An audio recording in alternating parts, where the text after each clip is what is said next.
So from the title, you kind of know what this video is going to be about.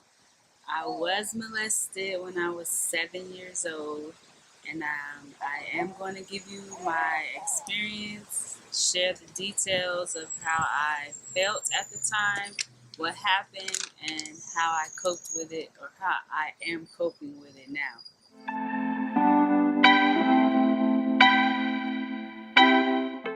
I have lots of trauma to get through.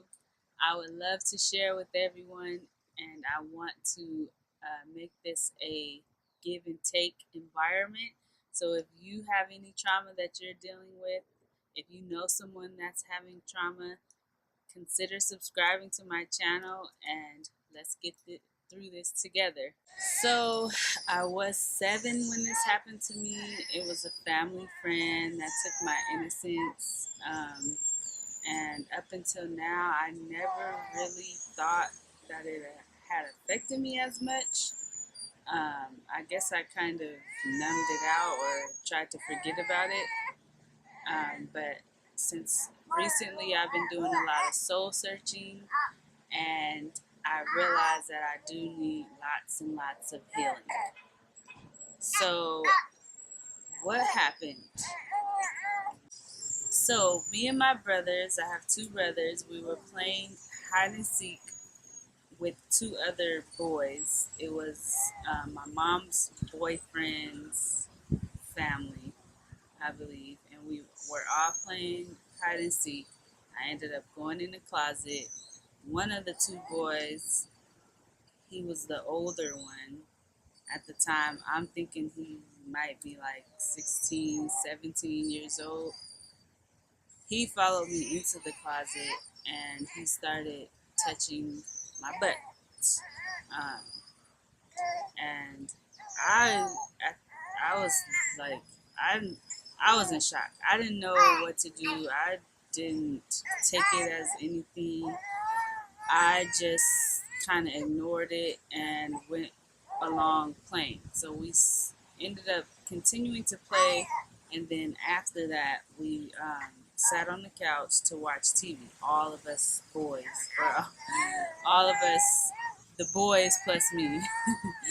um, and then he called me into his room, which was the garage.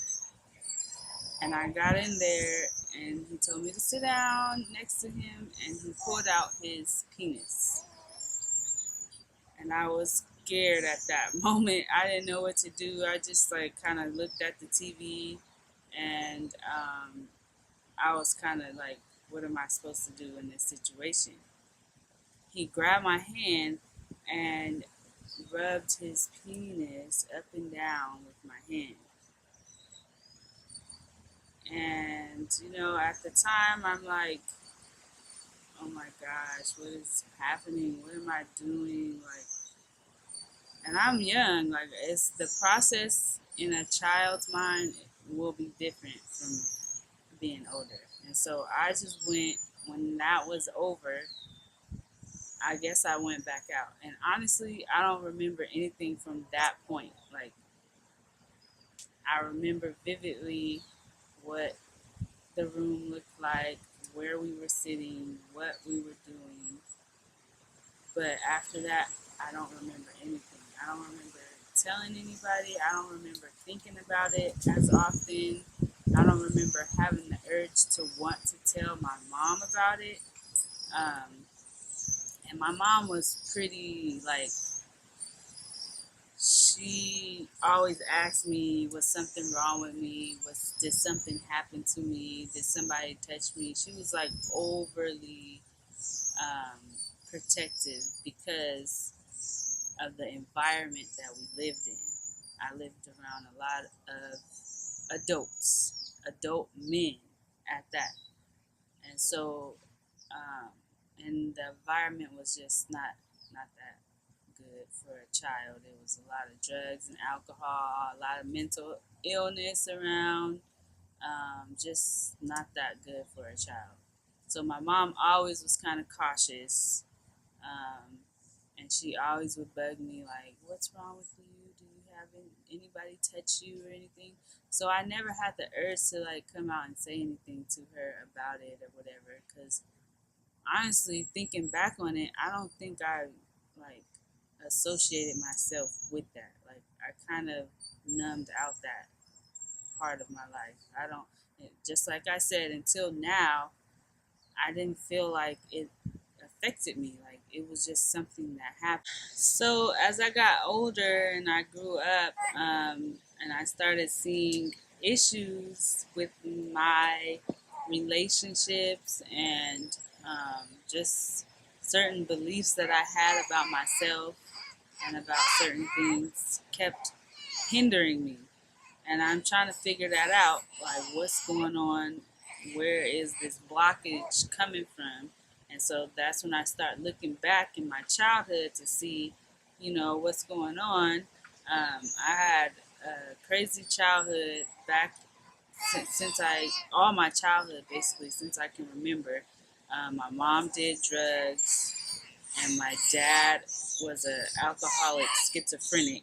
He was in and out of jail. He wasn't there. He would come back and forth, to visit us, but he wasn't a solid figure. And then also my mom did drugs, so we were like in shelters.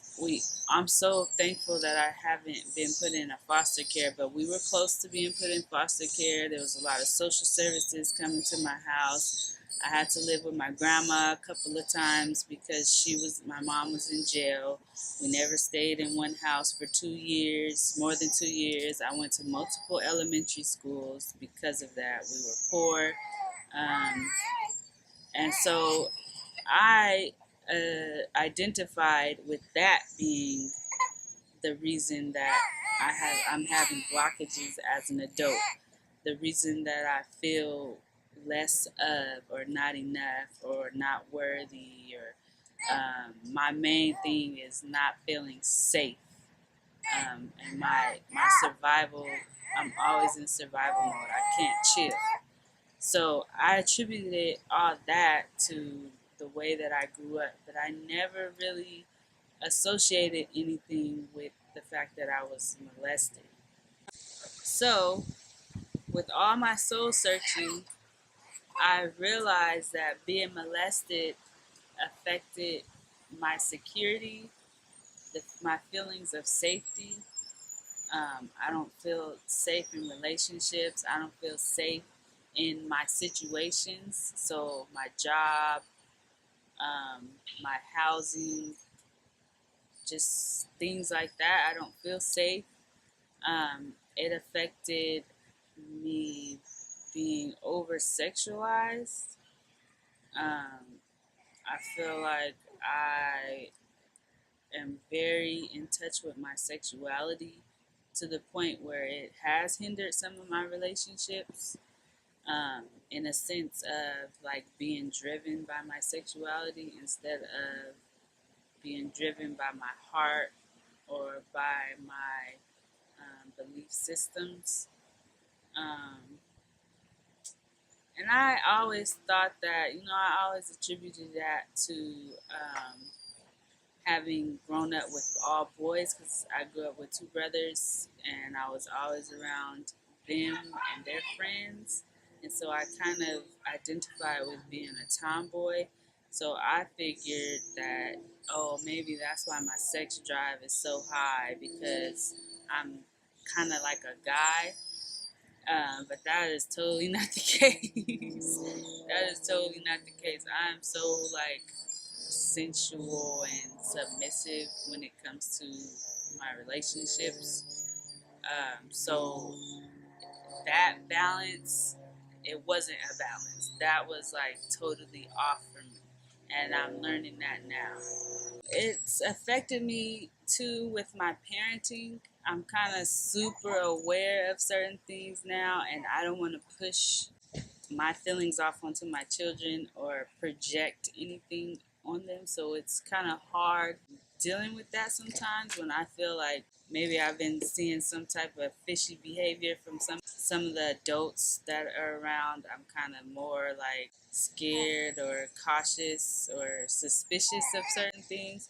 So I had to work on that too. I have to watch that and learn the healthy behaviors and control my thoughts sometimes because I don't want to push that feeling onto my child, and I don't want to expose my children too early. Yeah, so I think being molested kind of gave me those feelings, and now I just have to take myself back.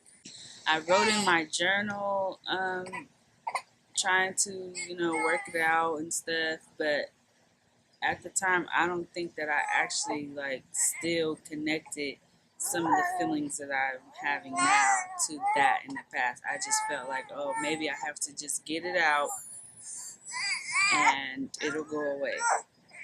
No, it doesn't work like that. Yeah, you have to get it out, but you have to get it out multiple times, and you have to embrace what happened to you. You have to forgive the people that were involved. You have to forgive yourself. And that is what I'm working on now. Trying to forgive myself, trying to forgive the people that were involved in the situation, and trying to cut that cord, saying that I have to associate with that. I have to associate with something that happened to me years ago and that I had no control over. So I'm learning how to cut that cord and just like heal myself, because you get tired of feeling the same way about certain things. You get tired of hitting these roadblocks, and I can only blame myself for hitting roadblocks. Hey, yeah, so that was my story, my experience. I'm still processing it, still getting over it, or trying to get through it. I'm trying to heal my shit. So if you have gone through something like this, or someone you know have gone through something like this, and you would like to share your journey or your story, leave a comment below, and you can leave whatever you feel comfortable with. This is really in detail, touchy subject or topic. And also, if you want to heal your shit as well, you can come along this journey with me. We can heal together. Consider subscribing to my channel, and I will see you next time.